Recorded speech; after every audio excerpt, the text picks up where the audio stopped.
Trump প্রশাসনের অবরোধে ভয়াবহ জ্বালানি সংকটে পড়েছে কিউবা। স্থগিত করা হয়েছে বিমানের জ্বালানি সরবরাহ। স্থানীয় সময় সোমবার কিউবা সরকার আন্তর্জাতিক এয়ারলাইন্সগুলোকে জানায় মঙ্গলবার থেকে দেশটিতে বিমানের জ্বালানি আর পাওয়া যাবে না। নোটিশ টু এভিয়েশন নোটামের তথ্য অনুযায়ী এই ঘাটতি চলবে আগামী 11 মার্চ পর্যন্ত। এরই মধ্যে দেশটিতে বিমান চলাচল সাময়িক বন্ধ ঘোষণা করেছে কানাডার সবচেয়ে বড় বিমান সংস্থা এয়ার কানাডা।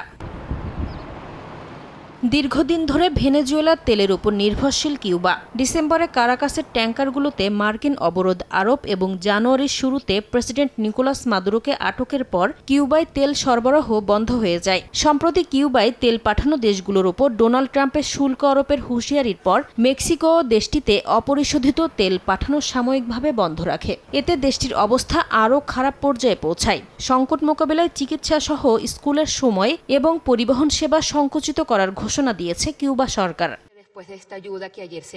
এমন পরিস্থিতিতে কিউবায় পুনরায় জ্বালানি সরবরাহ শুরু করার উপায় খোঁজা হচ্ছে বলে জানিয়েছেন মেক্সিকোর প্রেসিডেন্ট ক্লাউদিয়া শেনবাউম। তবে হাভানায় খাদ্যসহ অন্যান্য পণ্য পাঠানো অব্যাহত রাখার কথা জানিয়েছে দেশটি। এমনকি রোববার 800 টনের বেশি মানবিক সহায়তা নিয়ে দুটি জাহাজ মেক্সিকো থেকে কিউবার উদ্দেশ্যে রওনা হয়েছে বলেও জানান শেনবাউম।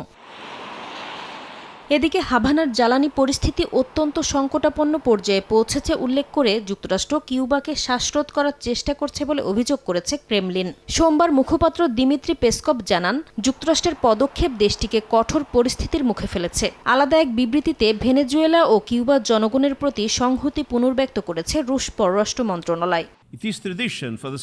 কিউবার ক্রমবর্ধমান জ্বালানি সংকট নিয়ে উদ্বেগ প্রকাশ করেছেন জাতিসংঘ মহাসচিব আন্তোনিও গুতেরেস।